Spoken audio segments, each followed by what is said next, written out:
Malah upah Bor. Untung HP-nya enggak ini Bor. Wes lah.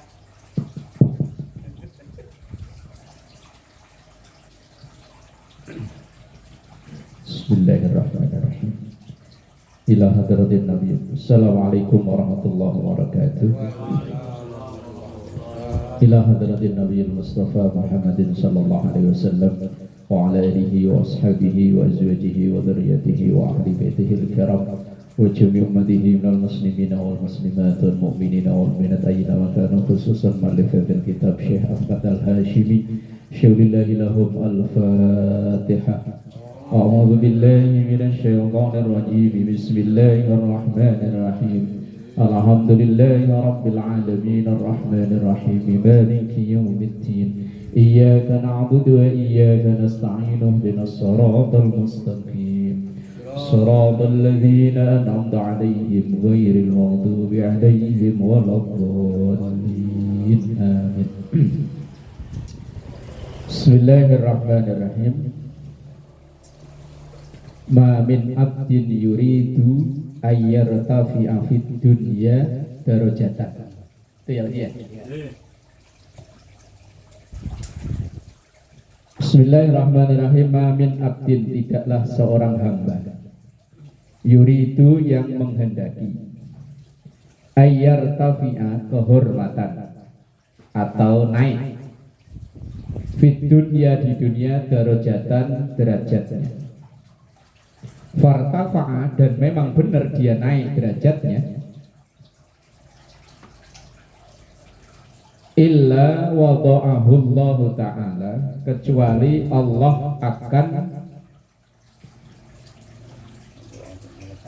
menurunkannya, meletakkannya, merendahkannya fil akhirati, di akhirat,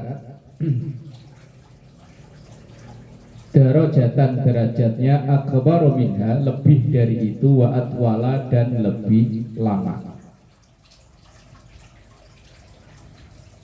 Ini maksud hadis dari syarahnya, bahwa ketika seseorang murni memang yang dicari adalah derajat di dunia, maka di akhirat akan direndahkan oleh Allah.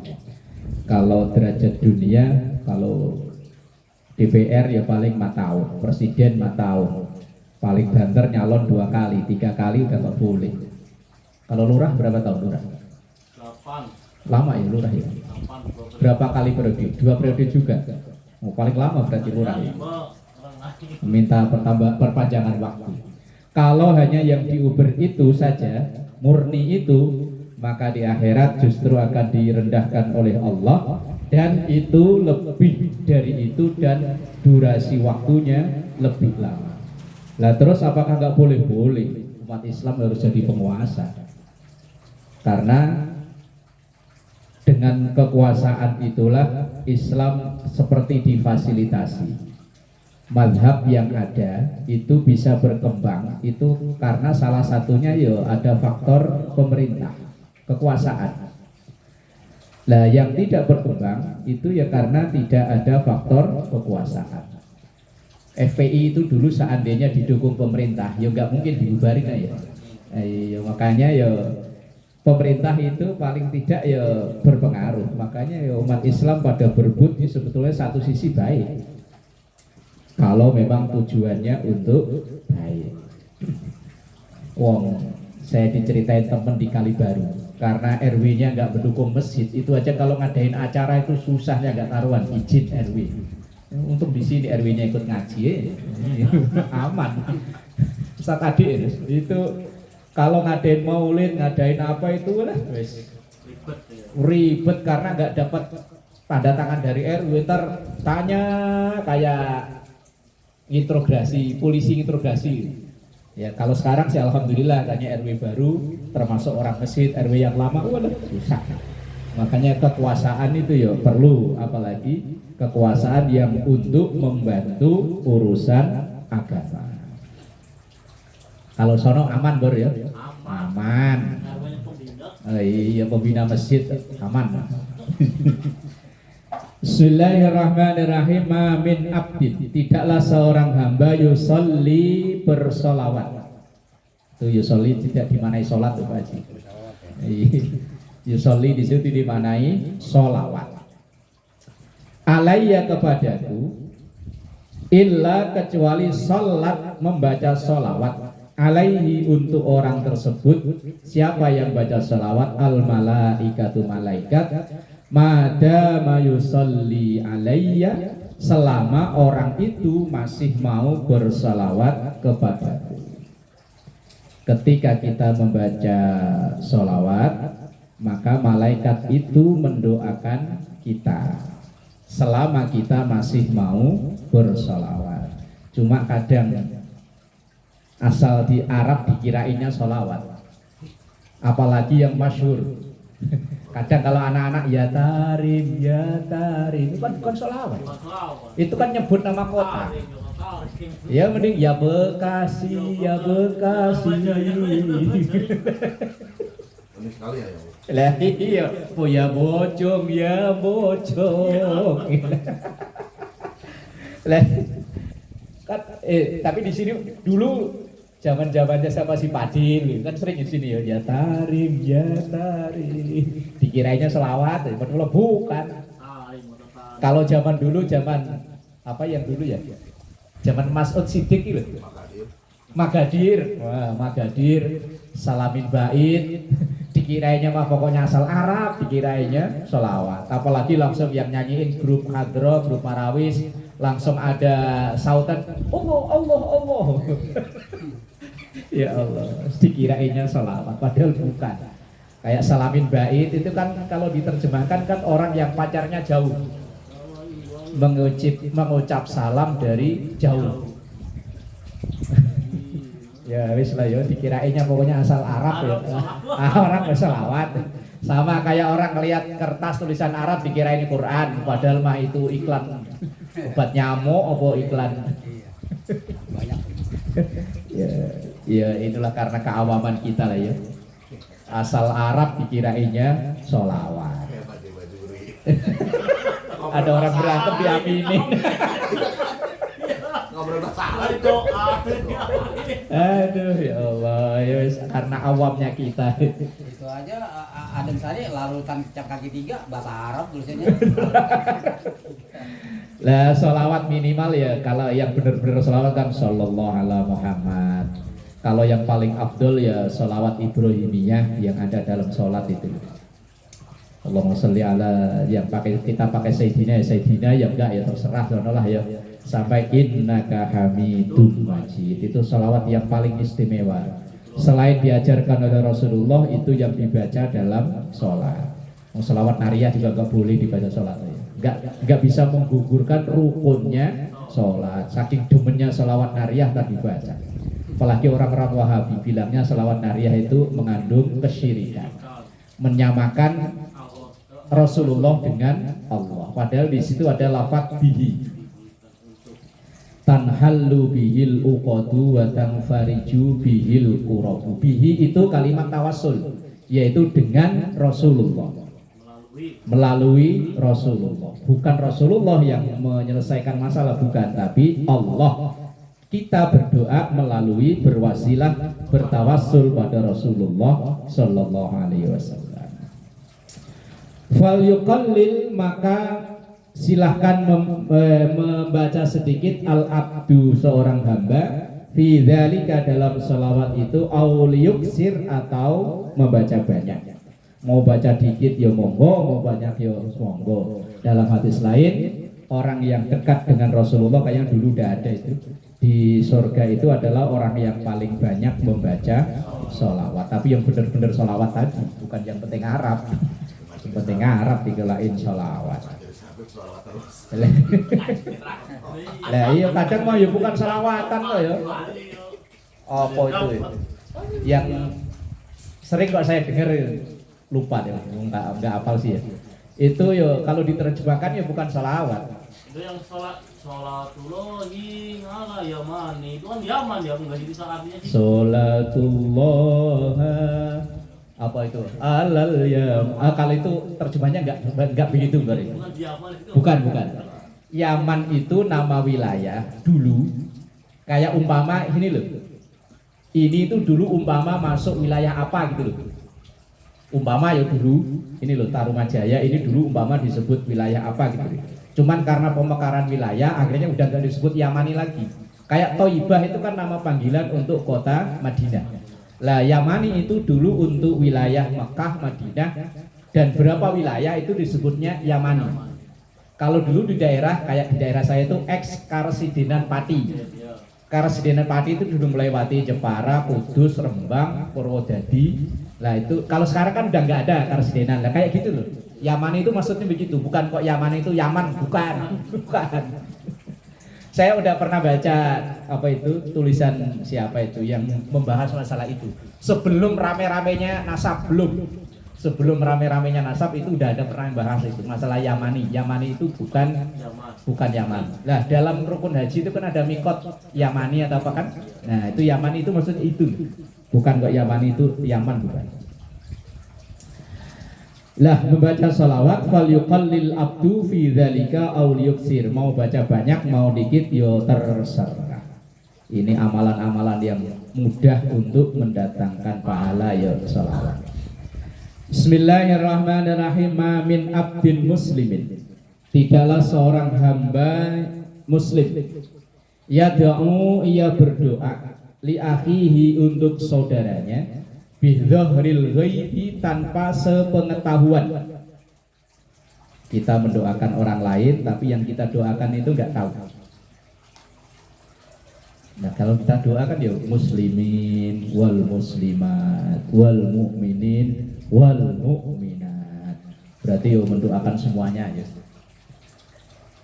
Kalau hadis yang dulu kan doa terbaik itu adalah kita mendoakan orang tanpa diminta dan tanpa sepengetahuan orang yang kita doakan. Itu doa terbaik. Kalau ada orang mendoakan orang lain tanpa sepengetahuan yang didoakan, tanpa diminta oleh yang mendoakan, illa qalal malaku, kecuali berdoalah malaikat walaka bimisli dzalik, dan untukmu seperti apa yang engkau doakan itu. Berarti kalau kita doain jelek, nyumpain jelek, yo balik ke diri sendiri. Doa baik ya akan balik ke diri sendiri, doa jelek ya akan balik ke diri sendiri. Dan termasuk doa istimewa ya ini, mendoakan saudaranya muslim tanpa sepengetahuannya, tanpa diminta. Ada kawan saya begini ya, kalau sumpah itu kan jelek rata-rata ya. Nah iya dia jadi karena kesoalnya anaknya nih bandel banget, disumpahin, gua sumpahin lu jadi kiai. Ya sumpahin baik, doa baik gitu. Yang repot itu kalau lagi marah sama anaknya, terus anaknya disumpah-sumpahin nih. Dasar anak setan. Nah, kalau anaknya pinter kan berarti lu bapaknya setan. Gua sumpahin lu jadi kiai. Lah bagus. Itu saya pernah baca tulisan artikel di Facebook, wallahu alam kebenarannya ya nggak tahu ya, tulisan di Facebook. Syekh Abdurrahman As-Sudais yang sekarang jadi Imam Masjidil Haram. Nah, itu ibunya kan punya usaha catering. Ya kalau bahasa kita mungkin ngasih sambel atau ngasih serondeng gitu ya. Nah, dia ngikutin dari belakang tapi pakai pasir. Asal makna nyaro dia ngikutin naro, maknya naro ikut naro. Begitu udah hampir ke ujung, nengok ke belakang pasir semua. Maknya marah. Ya wajar lah ya maknya marah, cuman marahinya itu dalam tulisan di Facebook itu, saya sumpahin engkau akan jadi imamnya orang sedunia. Imam, ya saat itu yo gak kepikiran aja ngimamin orang sedunia itu gimana caranya. Ya Allah takdir punya suara bagus, punya hafalan bagus, akhirnya ya ngimami orang sedunia beneran ya. Ya kalau pas haji umroh rata-rata kan imamnya pas beliau. Pas kebetulan saya umroh tahun kemarin ya, beliau yang imami sholat Jumat, cuman bacanya kulhu baca. Rakaat kedua, rakaat pertama itu baca ayat kursi, rakaat kedua baca kulhu. Begitu saya cari di YouTube, pokoknya Jumat tanggal sekian kan ada itu. Saya cari, ya bener bang bacanya Ayat kursi rakaat pertama, ayat kedua kulhu. Imam di sini yo bacanya yo kayak Jumatan belum pernah dengar baca kulhu ya. Kayaknya gimana gitu Jumat atau kulhu. Kalau dia baca kulhu, Ini imami orang sedunia ya baca kulhu. bayaran dikurangi. Balik kayak Agak capek. balik kayak besar gitu. Ya. Kayak lupa kalau baca kulhu. Lah iya. Justru malah kiai-kiai besar tuh imami. Anwar Sanusi ini mana? Apa yang lagi sama kulhu? Lah iya. Kita yang prostat ini malah yang bacanya yang aneh-aneh. Prostat proses jadi ustad. Prostat. Sambil belajar ngapal. Ya Allah, itu disumpahin cuma nyumpahnya kan saya sumpahin kok ngimami orang sedunia. Ya dijabah oleh Allah. Doa baik. Ya kayak kita mungkin berada sampai di titik ini tuh dulu pernah diomelin mak tapi doa ngomelinya ngomelin baik. Iya ngomel tapi ngomelnya yang bagus. Satu akhir lu jadi menteri. Sumpahin lu jadi menteri. Sumpahin. Menteri catur wajib catur. Kata anak, gue disumpahin tapi gimana ini? Aduh, menteri catur. Doa terbaik diantaranya adalah doa seorang hamba kepada saudaranya tanpa sepengetahuan dari orang tersebut. Dan malaikat membalas yang mendoakan itu didoakan oleh malaikat doa yang sama seperti ia mendoakan ke orang lain. Bismillahirrahmanirrahim. Ma min qadin, tidaklah seorang qadi hakim min qudatil muslimin, dari hakim-hakimnya orang-orang Islam, illa wa ma'ahu, kecuali bersama dengan qadi hakim tersebut malakani, dua malaikat, yusad bidanihi, yang mengarahkan hakim tersebut ilal haqqi, ke arah kebenaran, malam yurid, selama hakim itu tidak berkeinginan ghairahu, ke selain kebenaran. Karena hakim itu kaki kanan surga, kaki kiri neraka. Di palunya itu bisa mengubah nasib seseorang. Tapi kalau melihat di media sosial kadang yang ngeri-ngeri sedep ya. Orang ngejar jambret jadi tersangka. Tapi karena ramai di media sosial akhirnya dibatalkan. Pengacaranya jambret ngotot. Seru emang kalau baca media sosial. Apalagi baca komen-komenan lucu-lucu. Saya seneng kadang baca-baca komen-komenan. Ide-ide cerdas lucu-lucu. Saya kalau hakim yang jujur nggak awet. Nah, iya, nggak awet. Kayak dulu siapa yang hakim ditembak itu kan sering ya. Baharudin Lopa apa siapa dia? Apa diracun apa di? Selama hakim itu tidak berniat melenceng dari ketentuan hukum, akan dibimbing oleh malaikat. Fa idza arada ghairahu, kalau dia menghendaki selain kebenaran, mudah dapat saweran, muta'ammidan, dengan sengaja, tabarra'a, maka berlepas diri, minhu, dari hakim tersebut, al malakani, dua malaikat itu, wawakalahu, dan malaikat dua itu menyerahkan kembali ila nafsihi, ke nafsunya hakim itu. Dibimbing oleh para malaikat, begitu dia ada niat yang tidak baik, malaikatnya udah minggat. Dan ngapain nungguin orang begini, wes minggat pergi. Dan contoh keadilan yang luar biasa itu kan Umar bin Khattab. Saya pernah baca di tafsir Ibnu Katsir apa itu pas saya. Anaknya sendiri itu dihukum cambuk gara-gara masalah sepele. Anaknya namanya Asim bin Khattab, itu masih muda ya. Kalau sekarang mungkin ya ABG lah, seumuran Alif gitu. Berantem gara-gara rebutan bisnis. Anak segitu udah mikirin bisnis.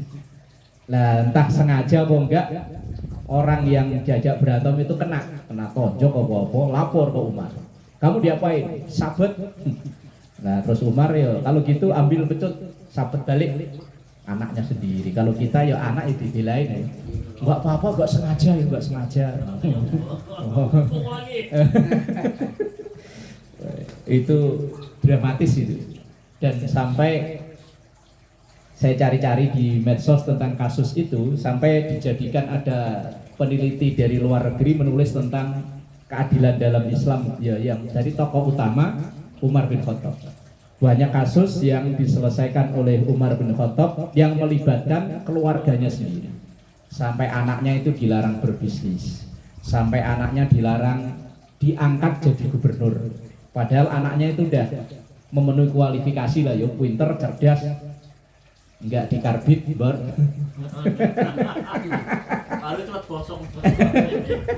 Enggak dikarbit, pokoknya ya kualifikasi lah. Anaknya Abdullah bin Umar itu pinter. Pokoknya sahabat-sahabat lain itu sudah sepakat Abdullah bin Umar ini yang cocok jadi gubernur, tapi Umar malah marah. Wes cukup satu orang Umar saja yang berada di pemerintahan. Itu sosok luar biasanya. Sampai sekarang kadang kalau ada orang pengen tokohnya itu punya image keadilan, ya disejajarkan dengan Umar bin Khattab. Seorang presiden yang begitu meninggal, rumahnya itu dijual buat bayar utang. Makanya rumah beliau itu namanya Darul Hadona, rumah jaminan utang. Jadi kayak kita ya nyicil gak lunas-lunas sampai mati. Disita. Dulu belum ada asuransi. Lah sahabat Umar itu kan rumahnya dijual, begitu dia meninggal memang udah pesen. Karena masih punya utang dengan si ini, rumah ini jual. Maka rumahnya itu disebut Darul Hadona, rumah jaminan utang.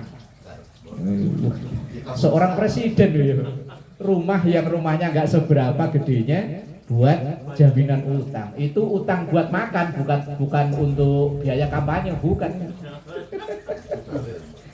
Buat makan sehari-hari. Sampai putrinya yang bernama Hafsah itu dikompor-komporin sama sahabat-sahabat yang lain karena tahu presiden punya utang, kan tentu menterinya kan malu kan. Wah, masuk presiden punya utang buat makan. Lah sahabat-sahabat yang lain itu ngomong ke Hafsah kan putrinya Umar. Hafsah, bagaimana kalau gajinya bapakmu itu ditaikin? Begitu lapor malah dimaki-maki. Hafsah, kamu itu kan istrinya Nabi. Lah Nabi itu yang saya contoh, kan Nabi sehari-hari hidupnya gimana? Ya begitulah, ya itu contoh saya. Ya akhirnya sampai meninggal rumahnya dijual buat bayar utang. Dramatis ya. Terus ada lagi Gubernur Salman Al-Farisi. Itu saat itu Umar itu udah punya kebijakan kayak sekarang ini, mendata orang-orang yang berhak mendapatkan BLT, bansos lah ya. Nah begitu data itu distorkan ke Umar, ternyata ada nama Salman Al-Farisi. Salman Al-Farisi, kaget Umar. Ini Salman Al-Farisi yang gubernur Madain. Madain itu taklukannya Muslim yang dulu jadi ibu kotanya Persia. Yang itu terkenal tanah yang paling subur, yang apalah sumber daya alamnya ya. Tapi gubernurnya termasuk orang yang berhak mendapatkan BLT. Wah, kalau sekarang gubernurnya umpah-umpahan ya. Bupati aja mau jadi modin aja 200 juta di Pati. Termasuk doanya mak saya. Mak saya itu waktu pajak dulunya 80.000 naik jadi 270 apa. Mak itu saya sumpahin bupati moga-moga mati. Enggak lama terus ada demo. Wah, doamu mati, Mak. Sekarang ditangkap KPK malah. Nah, pajak yang dulunya 80.000 yang ditempati rumah ditempati. Kok sampai 200 sekian ya bangetan. Bismillahirrahmanirrahim. Ma min yaumin yusbihul ibad fihi illa malakani yanzilan. Ma min yaumin, tidaklah dalam setiap hari, yusbihul ibadu, paginya seorang hamba, fihi, di pagi tersebut, illa malakani yanzilani, kecuali ada malaikat yang turun. Fayaqulu ahaduhuma, maka berdoalah salah satu dari malaikat itu, Allahumma a'ti munfiqon khalafa. Wa yaqulul akharu Allahumma a'ti mumsikan talafa. Ada 2 orang malaikat yang setiap hari turun ke setiap hamba. Berarti kita ini tiap pagi dikawal 2 malaikat selain Raqib Atid. Yang satu berdoanya begini, Allahumma a'ti munfiqan khalafa. Allahumma ya Allah a'ti, berikanlah munfiqan, orang yang meninfakkan hartanya, khalafa, penggantinya. Ya Allah, orang yang pagi ini hambamu ini berinfak, kasih gantinya. Kalau keluar di pertigaan warteg itu kan ada prit 1.000, 2.000. Nah, itu didoain malaikat tuh, Allahumma a'ti munfiqan khalafa. Pagi-pagi bersedekah. Ya, anak mau sekolah kasih sedekah ya. Istri tinggalin sedekah ya, pagi-pagi sedekah didoain malaikat, Allahumma a'ti munfiqan khalafa. Ini hadis sangat masyhur, ini banyak disampaikan para mubalik. Allahumma a'ti munfiqan khalafa, ya Allah berikanlah kepada orang yang berinfak khalafa, penggantinya. Wa yaqulul akharu, sementara malaikat yang lain berdoa, Allahumma a'ti mumsikan talafa. Allahumma ya Allah a'ti, berikanlah mumsikan kepada orang yang nahan hartanya alias tidak mau berinfak.